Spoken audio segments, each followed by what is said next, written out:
Everything you need throughout Kentucky Downs meet. Make sure to head on over to drf.com. Shout out to Roberto over there doing the daily picks for the Kentucky Downs package. Have those in English and in Spanish. Roberto from DRF in Espanol. Had to take a look at this Saturday Kentucky Downs card because it is a good one.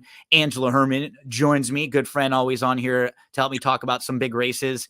Angela, there's a race on Saturday in the late pick 5 that is possible to be worth over $3 million for Kentucky breds or for horses that fit certain criteria. And we're seeing on closing weekend at Saratoga, on Pacific Classic Day at Del Mar, big riders from those colonies head over to Kentucky Downs because there's so much money up for grabs here. Right. I mean, the little boutique meet that could. It's got so much money on the line, even for maidens. Can you imagine making your first start for $170,000? I mean, not a common circumstance, but good luck to anybody involved in the races. And I mean, handicapping them is a great joy, but wow, it's a lot to get through. It's fun. And Kentucky Downs is something everybody looks forward to. The allowance races are $200,000 and even up a little bit. So every race that you see here is run on the turf. Every race is run for big money. And for a lot of these horses, it's the most money they're ever going to run for. I was reading an article earlier on DRF just comparing, the Del Mar Derby is this weekend, and that's a $300,000 purse. You can have the same sort of horses come and run here in the Nashville Derby for $3.1 million. There's that. Yeah, right. You're just thinking about choices, and that's why you get such huge fields with all of these. So, Angela, we're going to do our best because that's the thing about Kentucky Downs. You hit one or two of these sequences, sometimes even just one or two of the races if you're playing individually. That's all it takes because there are big prices throughout. Let's talk late pick 5. Everyone who wants to follow along with us, we're looking at the Daily Racing Form past performances for August the 31st, and we're going to start in race number 7, and we'll go through that late 50-cent pick 5 sequence. So you were mentioning maidens that run for $170,000. That's what we'll be talking about to get the pick 5 sequence started. 6 furlongs on the turf. Remember, it is that undulating turf course that's deep, that plays a little tricky, and that generally plays a little longer because it's deeper. So it's sprint races like this, I think it's very much worth mentioning because when you have horses that come out of like 5 and 5.5 furlong races, it can play very different with this type of a turf course at 6 furlongs. Although looking through the field, it didn't seem like there was all that much sprint speed in here for this type of a race. You have some of these horses cutting back, a lot of pressers. Who are some of the horses on your radar that you would want to use in a pick 5? I think that you hit the nail on the head to start with and looking for speed. I mean, At least watching it at first, It does seem like you want to be close to the front end. But I guess that's what drew my eye to Belle of the Bluegrass. And the first decision you have to make is how you feel about Scarlet Poppy, because she is going to take a lot of money. Mm-hmm. She does have some speed. She's just by virtue of the barn that she's going to exit to head over to the track. Scarlet Poppy's going to take a lot of money. So either narrow it down to just her, or maybe a couple of them, or spread out. And I opted to spread out, I guess. So Belle of the Bluegrass is where I started. Yeah. Because, I mean, yes, I needed her last time at Ellis, but her speed, her outside post, her style, and her experience are all big things in her favor. Because I did I keep looking back at First Time or 5th of May, but I just wanted a horse that had a bit more to her, and one that woke up so nicely like she did on the turf last time, with more speed and with a very good finish. I mean, she barely lost. And I guess of the lower priced horses, she's the one that caught my attention over Scarlet Poppy. But I very much agree. Yeah, I very much agree on those. And I know what you're saying. Like, I kept coming back to 5th of May too and wanting to, and I might be willing to throw her in a pick 4 or pick 5 sequence, but it's just so hard because we just don't have much to go off with her, with this first time starter, right? We look at her pedigree. There's just not a whole lot there from the dam. There's not a whole lot of direct turf here. So we're just sort of playing her off of connections and like some of her training in the morning. She wouldn't shock me to see her run well, but yeah, I don't mind her. I agree with you on the 11. I think absolutely if you're playing, any type of pick 5s, you want the 11, no matter what you're choosing to do with the 7, because the 11 will be forwardly placed. So if you're trying to beat the 7 there, then others that I thought you could also make a case for. The problem with the 9, who I like as a horse, but I just don't know this spot with the way we're talking about the race shaping up. She's come from behind in both of her starts, and she did show a little more tactical speed in that second start, so I think that was a positive. She was chasing lone speed. So can she just get a little bit more pace to run at? I think she fits well, and she won't have to improve all that much to be really competitive in this race.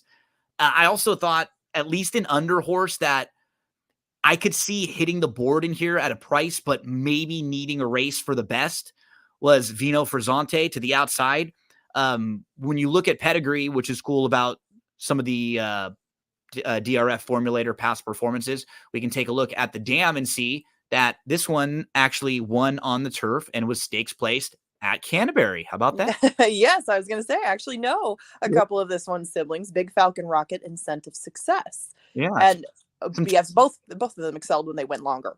That's just what I would hope for Vino Frizzante, that a little more distance is in her future, because she's probably got more speed than she showed. That was something that her siblings both displayed, and they were able to carry their speed pretty far. Scent of Success is a horse that was able to keep with stakes company. She actually beat Midnight Current earlier this year, but I think that really this one is going to thrive when she gets more to work with as far as distance. And back to stage presence, I liked her as well for an underneath possibility. Just if you like Street Poppy, you have to like her, or Scarlet Poppy, you have to like her a little bit, and she's going to be a much better price. So in looking at both of them, I think I would use her underneath, but I agree with your assessment of stage presence. One more to ask you about in here. The one, Lauriston, who comes out of some solid races at Keeneland, at Gulfstream Park, some good maiden special weight races. This horse got some action in all of those starts, and she's sort of been her own worst enemy, because we don't even have to watch the races. You could just look at the comment lines in all of her starts. Hopped at the start, head turned, broken, hesitated, very rank. They've now given her some time off. She hasn't raced since February, and she feels like the type of horse who time off and an equipment change might really help. So I don't want to take too short of a price on her, but at the very same time, it wouldn't shock me to see Brendan Walsh have figured her out a little bit more now and have her improved a lot and just running straighter and maybe getting out of the gate a little bit better with the equipment change. I would think so, definitely. And because of the amount of time, it's not like she's just been off for a month or two and they haven't had much time to tinker with things. She's been out since February. And that gate work at Turfway was, I'm sure, in the blinkers, and it looked good. She's just been improved, it looks like, in the morning. So no reason to think she wouldn't improve in the afternoon. And what a start to the meet for Brendan Walsh, right? I mean, hasn't missed the board yet. He's super great putting blinkers on horses at Kentucky Downs. And Lauriston's run well enough, getting in her own way, where, I think that she's definitely going to be a factor in here. But I think she will be overbet just for how the meet started out for the barn and all the things that we see. That's why I was trying to look for some horses with a little less experience, but I definitely respect her chances. I don't know. What do you think? Maybe 7-2, 5-2? Yeah, I would. That's the thing, because just like what you're saying, this is one of those barns that you can just see they point a lot of their horses to this meet. Like, this horse could have run in different spots over the last month, but probably waited for this spot because they're going to come ready with a lot of live horses at the meet. And so, she absolutely is a horse that would be kind of, you probably aren't going to completely leave off your ticket if you're spreading around, but she wouldn't be a horse I would line up to bet to win, at 3-1 or less in here. She's just one that, like, as we start talking about her, she's probably one I don't want to let beat me in a little bit of a tricky race, especially if you're going to toss out Scarlet Poppy. There are some different ways to go. Anything else to mention here, Angela, before we move on to the stakes portion of the Pick 5? I just liked your line of thinking with how long they've waited to get Lauriston back to things and aimed for this.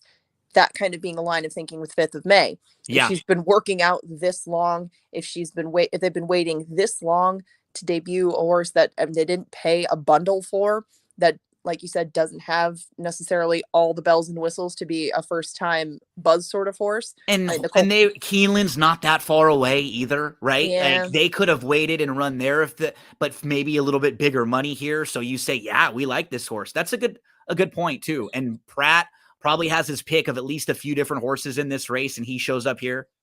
And it's Right. not like this is a big barn that he's riding for either. And a 6% first time out barn. It's not like this thing or this horse necessarily draws the eye in a lot of ways, but Yeah. I guess it was being contrarian with that where And it just looked a little too strange. So yeah. I'm going to use her just because there are some things beneath the surface I like. And the price is there. The price is fair. Right. Absolutely. Exactly. That's one of those things.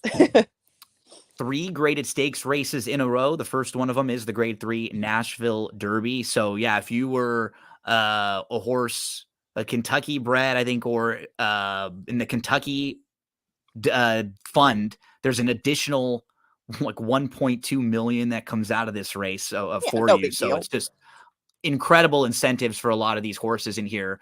Some of the top tier to discuss. Carson's Run just won the Saratoga Derby.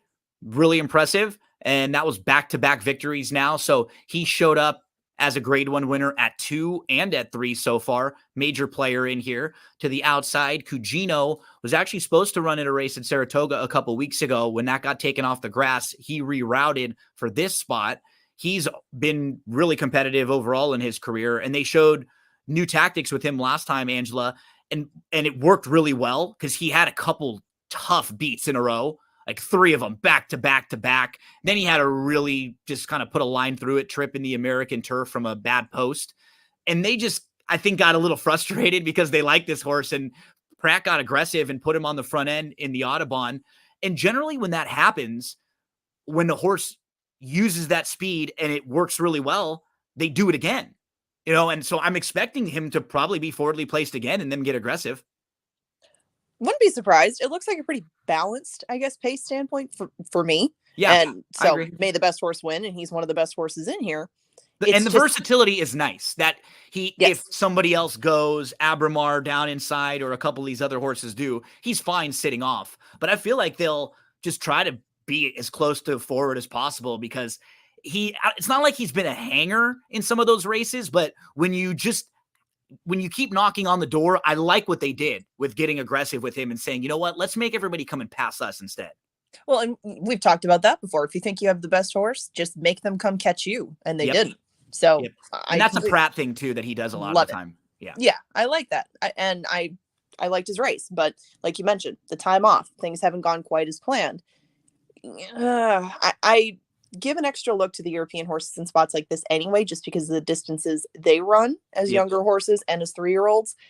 And this one I narrowed down. I think either I'm going to single Bellum Justum, or I'm going to see who gets in off the also eligible list and use a bomb or something. But really in the body of the field, he stuck out to me from the last race that he ran and the last couple races that he ran. Just, I would guess that they're in search of firmer turf. His off races have come on off surfaces. So if they bring him to America, he brings that skill set with him. He brings that closing kick, and you put Frankie Dettori on his back, I think he's going to win. And I think that he's going to probably not provide much value. So in using him, I have to eliminate almost everybody else unless I find somebody that's just a total UFO. But I didn't find one in here, including the Canterbury Runner Navy SEAL. Your thoughts? Yeah, we were going to have to ask you about Navy SEAL, right? who you know what, went off of that good effort. Well, it was an effort that came off the grass, so things weren't probably what they were expecting in that race at Canterbury, and then ran really well at at Saratoga when finishing second against that first level allowance company. So you know what, the form for the last couple of races are fine, but this is a much, much tougher spot in here. I thought the 6 is hands down the horse to beat. Completely agree with you. Like the measuring stick for this race, I had a top tier of 3 that I'll probably use. I mentioned Carson's Run. I just liked him last year early on, and I like the progression that we've seen from him so far this year. And the other one was the 9 Cameo Performance, who I think his overall form is actually pretty good. When you look at the Audubon, he was actually favored that day. And that was the only race in his career where he just didn't fire. And that was when Cugino got a pretty easy lead and was able to just cruise. Everything else has been very good from him. And he's a horse that I think kind of got dismissed because of that one race. So those would be the couple other ones for me. But yeah, I wasn't even really as high on Cugino in this spot. And some of the other American runners I thought felt a cut below. Couldn't quite get there as much with See the Thunder. So yeah, I kind of pared it down to 6, 8, and 9 here.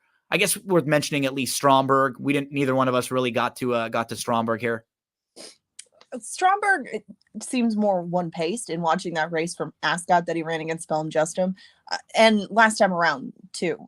He gets out there, and if he can amble along, great. I think that he would be a nice horse to own. He pays for himself. You can see all the checks, but I just, in the type of setting that they're going to be in the undulating course, where he may not get a nice steady run through where he can use that one-paced galloping speed.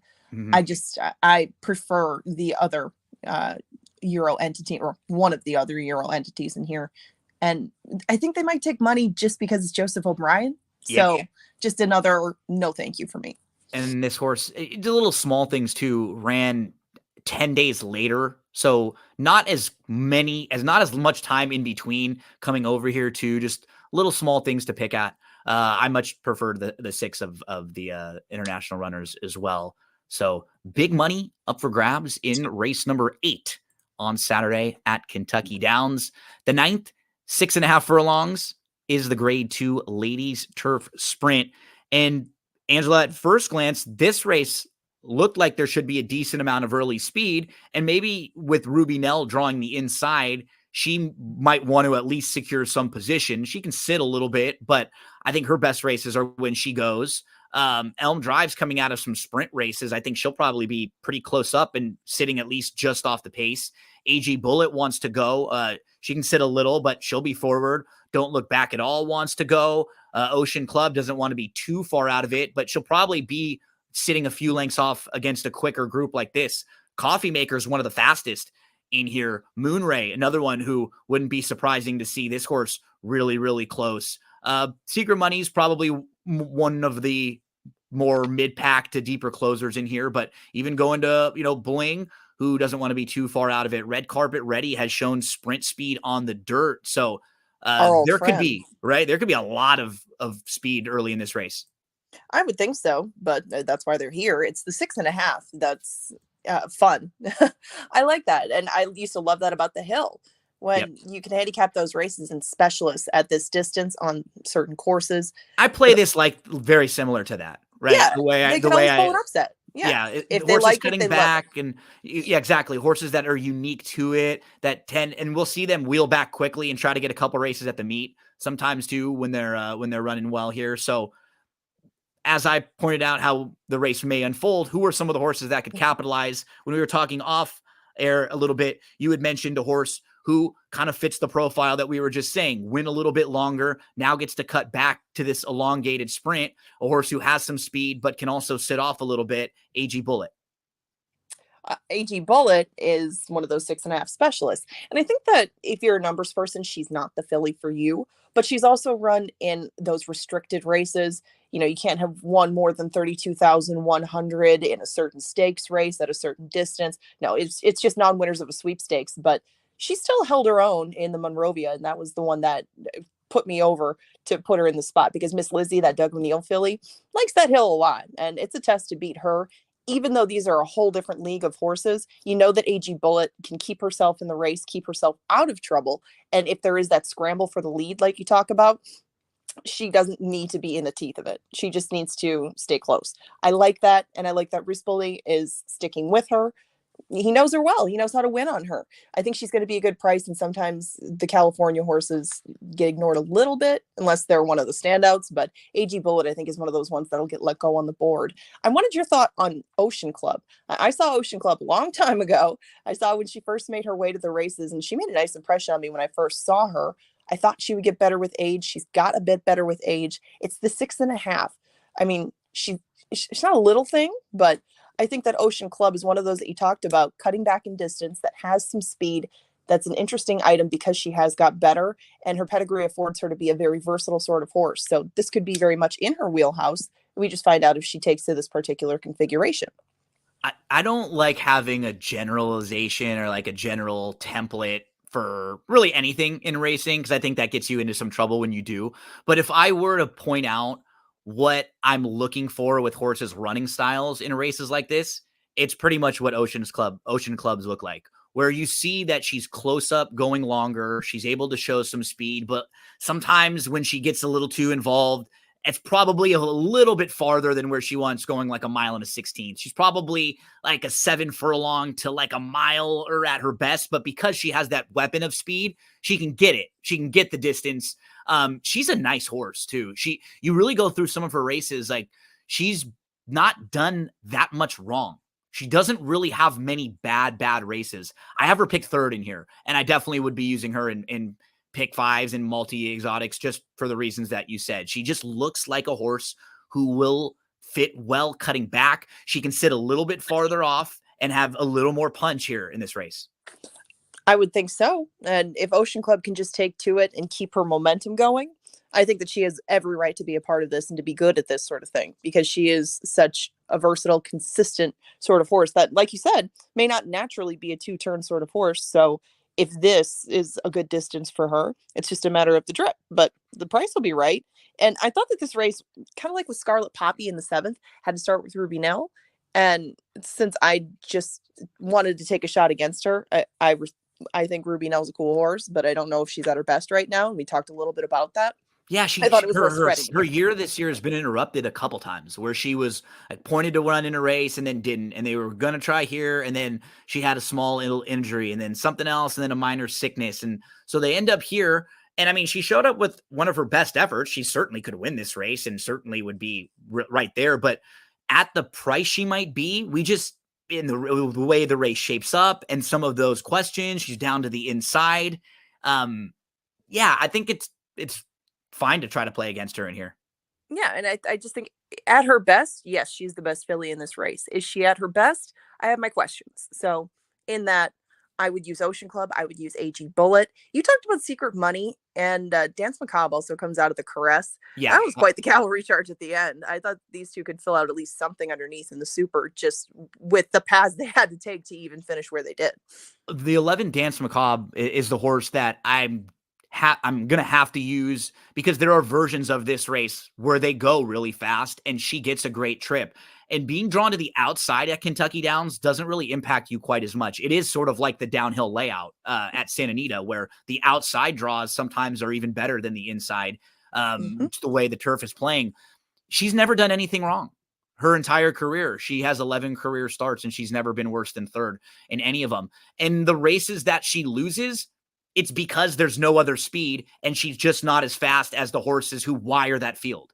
If there's ever pace, she comes running and will almost win every single time. She's extremely honest, and she looks like another one of those horses that was probably pointed for this meet. You get a good prep under her, first start off the bench, and now she's able to head over here, about 5+ weeks after that race.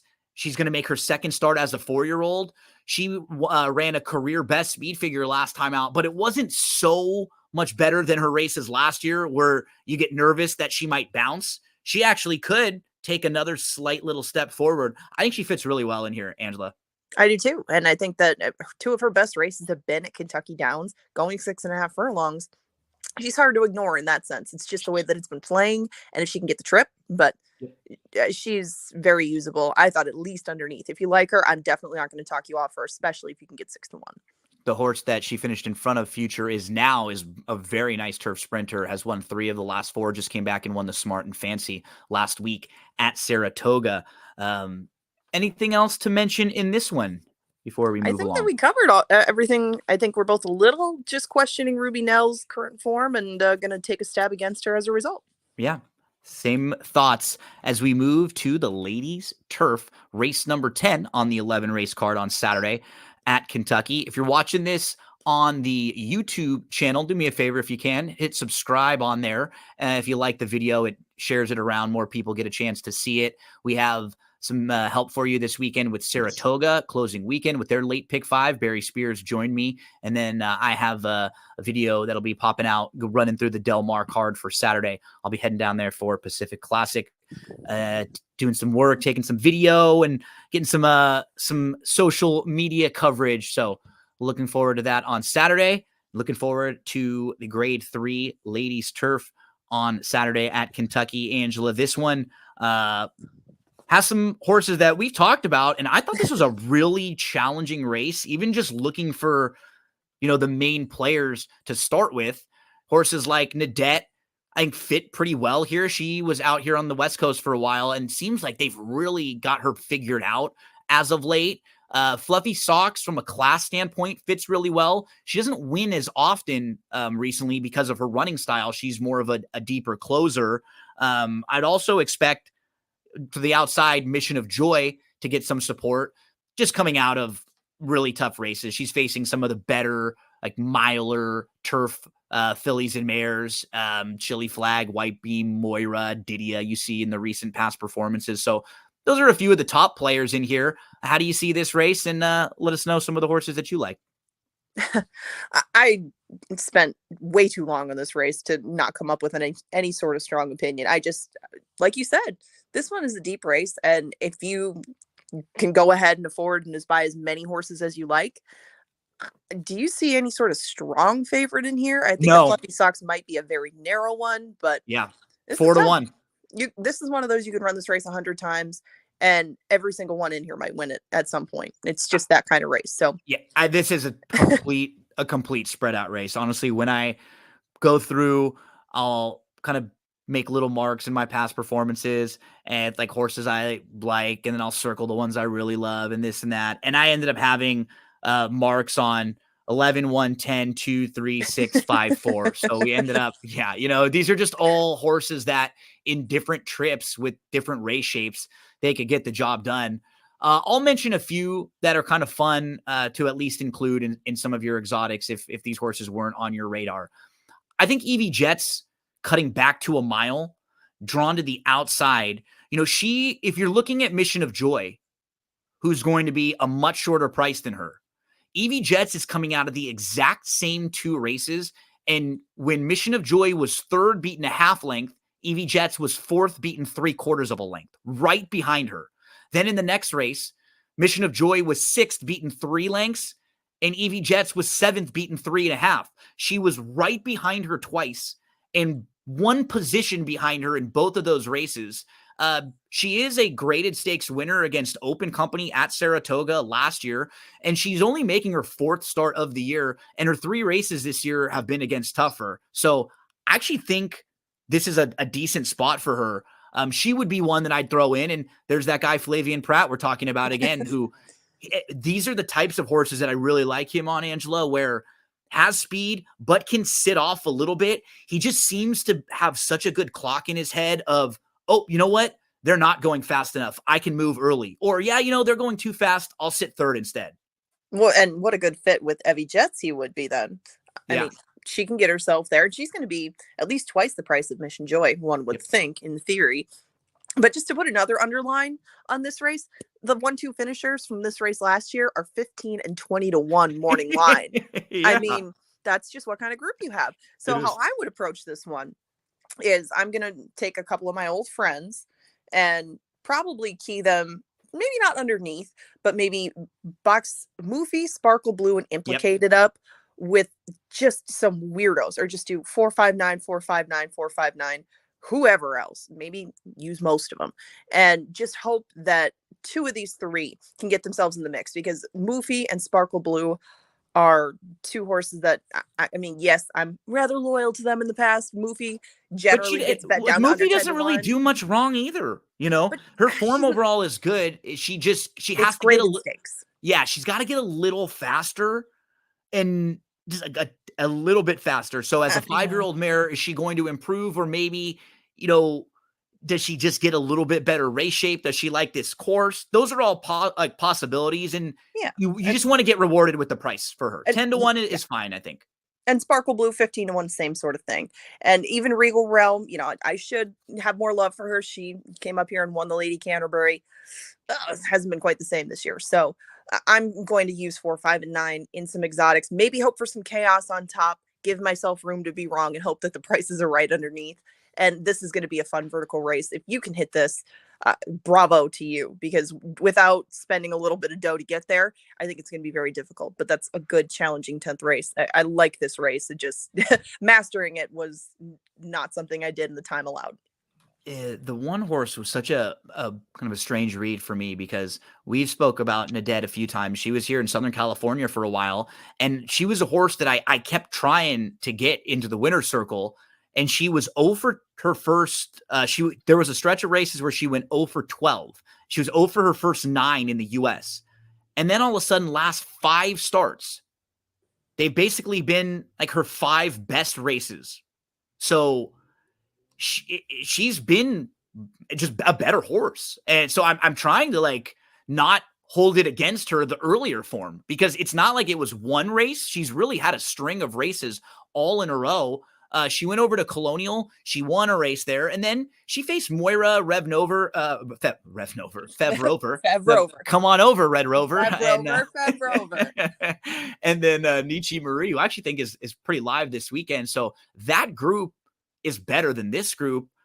It just comes down to price with her. You know, another one, if she's in that 6 to 8-1 range, there's probably going to be a lot of horses in that range here. I would guess so, and that's why it makes this for such an appealing vertical endeavor. Just a difficult one at that, but it's what Kentucky Downs is. People have called it a dartboard in the press box. I don't think it's necessarily that, but you get horses at prices they wouldn't usually be at, like the Breeders' Cup, like these big days. These are fun. So as I turn the page to our final race, let the folks out there know what's going on right now at Canterbury. You and I recording this on August the 30th. What do we have coming up in this weekend? And then anything else you want to mention? Well, we do race 3 days this weekend, and tomorrow is my favorite day of our season. It is the Festival of Champions.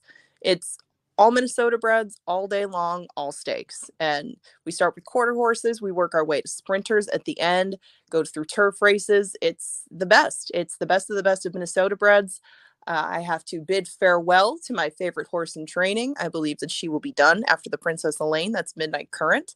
We usually get a good crowd out to the track. It's state fair time. It's the end of our summer. So everybody's getting out and about and doing it. If you're listening to this and you don't have plans tomorrow, that'd be surprising, but please consider coming by the track. And if you don't live here, watch the races. It's so fun to get to talk to some of the connections, get to know some of the history of Minnesota racing. If you haven't seen it, just check it out for a couple of minutes. We'll probably have something that'll be of interest, because even though we don't have the long, steeped history in Minnesota, there's a lot of great people that have been involved in it from the start. We still get to talk to them today. They're still involved with the racing industry, and it's a nice group to get to know, to talk about, and to showcase the best that they have. So I'm really looking forward to tomorrow. We'll be following along with you on social media, always checking in on scratches and letting us know what's happening racing days over at Canterbury. So let's finish up this pick 5 sequence with race number 11, maiden special weights, to close this out. These are fillies and mares, 3-year-olds and up, going a mile on the turf course there. Let's mention some of the top contenders. I feel like On Command will take some money coming off of some okay races for Arnold as of late. Bird Watching for Delacour. This is another horse who probably looks like they were pointed and primed for this one. And then to the outside, Wappin, Brendan Walsh. Again, another one who, like, this horse to me, I wouldn't be shocked if she's one of these horses that opens up, really takes a ton of money, because she was the one that, just looking at her form, her trip wasn't great. She had a good start. She was right with the leaders. Then she backed off and she got pinned in. And she was just behind a long shot who stopped and then just forced this horse. If you look at the running line, she went from sitting about a length, like just behind the leaders. She lost like 4 or 5 lengths. It was brutal. Got shuffled all the way back. And she came on again to finish 4th. Runner up that day. Came back to win next out, maiden special weight at Saratoga with an 83 buyer. The 8th place finisher came back to win a maiden special weight at Ellis with a 79 buyer. And the 10th place finisher came back to win with a 64 buyer. So it's been a live race. She had legitimate trouble. Just lots of reasons why I think she's going to be pretty live in here. Angela, who are some of the horses that you would want to have on your pick 5 to close this thing out? Well, I mean, you just covered everything with Wappin. You know, that Bedazzlem, especially the horse that she beat, ran really nice the other day. I was looking at For Love and Honor because of her speed, and I'm kind of surprised that there's so many first or second time starters in this particular group, I guess, just because it's a mile. But Joe Sharp started the meet pretty well. You know, he's 2 for 4. And even though this horse has been all over the place, The filly that beat her 2 back, Proctor Street, was one that I saw run up at Saratoga. She beat a nice group. I mean, for 11 Honor was, yeah, I guess didn't have much of an excuse that day, but she was really, really wide last time around. For 11 Honor still has more speed than she showed that day. I don't think that she's going to be showing the way. I think On Command will be doing that. I think even Wappin, they might just go and get her into the race to try to keep her out of that trouble this time. But I think that Jose Ortiz is going to be close enough and has so much more seasoning, at least on the outside filly, that it's going to probably show up in the last, I don't know, eighth quarter of a mile. And I don't think she'll be 6-1, but I think that she fits the race pretty well. And even though she's not typically my kind of horse, after about 6 tries and some good trips, I wouldn't give you another roll in this particular spot. I think she might just be a little bit further along than some horses who may turn out to be better in the long run, if that makes sense. Yeah, the body of work sometimes just gives you that foundation, and just eliminate that last race, and you're playing her off of her 2 and 3 back races where I think she's a real fit. I had her in the 3rd spot too. Others that may be at least worth mentioning, the 3 horses Dam was a 5-time turf winner and was a stakes winner. So maybe a horse who can take a little step forward on the grass here for the first time. And yeah, I mean, the 5's bird watching, pretty obvious. Pratt shows up here coming off of that runner-up effort. So she would not be a shock whatsoever. Rashmi was a horse that I was a little interested in, even though it was only her 2nd start. I don't know how much money she'll take from Delaware. I doubt very much. But the way that she was closing in at the end of that, I think she could take a big step forward. She chased a lone speed horse that was like 3-5, and she had an angle around, and it was a nice sort of sustained bid to just miss 2nd. So closing into that kind of pace was impossible. Exactly. She was never going to win that race, but I have no problem using her also in here. Another contentious, challenging race to close out a difficult pick 5 sequence. That's what you're going to get at Kentucky Downs because there's big money up for grabs. Everyone comes on over. Remember, Kentucky Downs packages, past performances, all of the help that you need all throughout the Kentucky Downs meet. Angela, thank you so much. Really appreciate it, as it was a busy weekend. So we'll be paying attention to some of your big races on Saturday at Canterbury, and we wish you the best of luck. Thank you very much for having me. Always a pleasure to talk. Sorry, went on a little bit long, but I have a lot to say, I guess. We always do. We always do. True. That's true. Thank you again. And I hope you can tune in tomorrow. Everybody out there, Festival of Champions, a big day coming tomorrow at Canterbury. I hope to see you there. Thanks so much, everyone. Plenty more to come if you're listening on the podcast. If you're on the YouTube channel, make sure to subscribe and throw up the like button.